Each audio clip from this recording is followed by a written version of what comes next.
want to talk a little bit about McKesson. We're not a well-known company. We're certainly well-known from our customers and our employees, but overall, not well-known. So I want to talk a little bit about us because it gives perspective on who we are and what we've become and the transformation we've gone through as a company ourselves.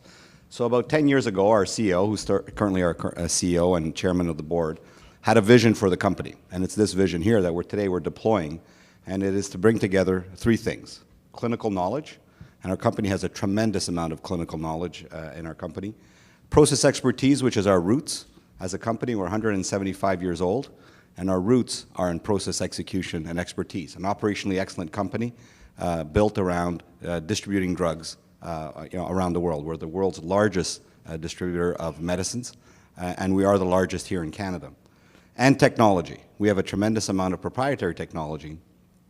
We have about 65 different softwares that we sell in hospitals and in health systems and in governments, and we have a tremendous amount of hardware, proprietary hardware that we sell. But that's not who we've always been. What we try to do with those three things, clinical knowledge, process expertise, and technology, is we try to lower the cost and improve outcomes in healthcare. So that's the vision of our company. That's what we're deploying. That's what we've been doing for about the last 10 years, but we're 175 years old. We've profoundly transformed our company to be who we are today. And so one of the perspectives we could bring is, what does it take to transform a very large Fortune 15 company from one vision that was 165 years old to something that we've done now over the last 10 years. Today, we have more technologists that work in our company than in our distribution centers. We spend more on our internal IT than we do on transportation.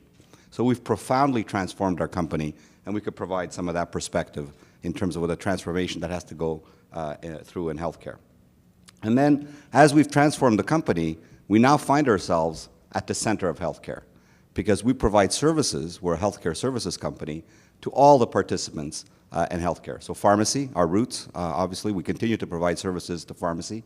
We've expanded the suite of services that we provide to pharmacy, but they are still one of our primary customers. We provide services to hospitals. That's been a large growth area for us, particularly in health information technology, but also distribution solutions. We now provide services to manufacturers to help them get their products to market and help them become closer to the patient and understanding how their products are used in the market. To payer, both public and private payers, as well as individual citizens, government, of course, and now we're expanding our role with patients and physicians, and all the way including home care. So we find ourselves at the center of healthcare, and so what does that give us? Perspective. So we have a unique lens, our own transformation, and the lens of being at the center of healthcare. And so I'll give you some observations from that lens. Many of the things that you've heard today, I think, are echoed through our lens. So when I was asked to speak here, I said, well, maybe what we can provide is some of that perspective. So from our perspective, what is the leadership gap and the innovation gap? And we talked about innovation requires leadership, and of course these things in our minds really overlap. And some of the obstacles we faced as a company as we went through that transformation, and we continue to go through that transformation. So first of all, in terms of a leadership gap, one of the things that we were faced with is, can we attract the best and the brightest? Would a technologist, a bright, innovative technologist, join a distribution company, even if we promised them a large career and great resources, tremendous support, and so on? So attracting, retaining, motivating, encouraging the best and the brightest, I think, is something that we faced. I think it's something that the healthcare system faces. The second thing that we didn't face, but I think the system faces in Canada, is what we call dispassion. And it's not dispassion of people involved in healthcare. I think you saw today an example of tremendous passion of people that are either in the delivery of care, the organization of care, the coordination, management of health systems, management of companies involved in healthcare. To us, where there's dispassion is in policy. And, you know, it's very difficult. There's some really, really difficult choices. You know, short-term investment for long-term benefits. Those are difficult things to balance. Difficult choices around end-of-life treatment. Difficult choices around prioritization and resource allocation. And, you know, I'll call it dispassion is the number of shoulder shrugs we get when we go to policy about, well, we're just going to have to do this. We just have to close beds in Quebec. We just have to lower the budgets for hospitals. We just have to, you know, put a guide around wait times that's 180 days, or not wait times for surgery, 180 days, which seems, you know, abominable. But it's that shoulder shrugging that is the dispassion and the contrast and the polarization between policy makers and people who are involved in the delivery of healthcare who have tremendous passion for improved outcomes. Skills is always an issue in our minds. There's a skill gap between current leaders and what they need, and really it's around the transformational skills that are required. There's some organizational obstacles, and it's not so much around structure as opposed to degrees of freedom. And again, one of the things we've learned is that if you put somebody in charge, you got to give them the degrees of freedom to do their jobs. And in the current organization around the healthcare system, I think there's a real learning about what is a degree of freedom that a hospital CEO or head of LHINs really has. And then generational.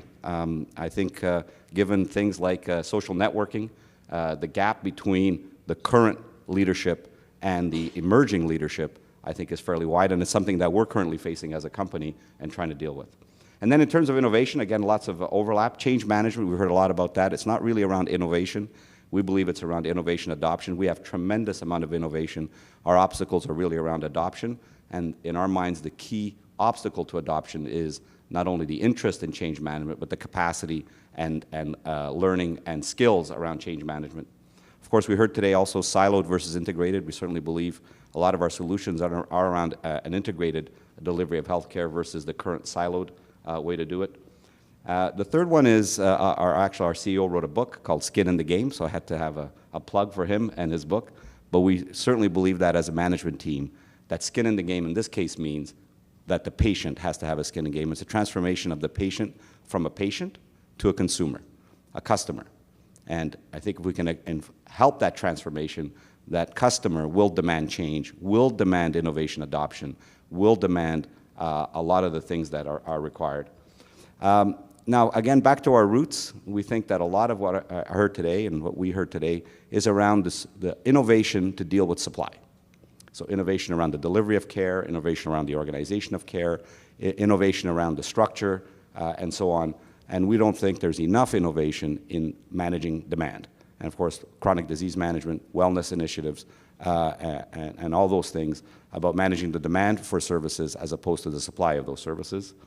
And then the last one is chaos. And our company had some experience in that, and it's very difficult to affect change in the world of chaos and really requires a lot of focus. And we would venture to say that today, the Canadian healthcare system and many healthcare systems are in crisis. And in that environment, it's very difficult to adopt innovation and requires tremendous focus and certainly can't deal with dispassion and certainly can't have that element in it. And we think we have some learnings from how we were able to go through crises and still advance the company. And so those are our perspectives. It's our lens or our prism, and we participate in iChill as one of the reasons is because we can think we can, by using that perspective, help understand where we can make a difference. And it is our role, as you saw our vision, our goal is to help lower the cost and help improve outcomes in healthcare, and as part of that, provide our perspective. Thank you.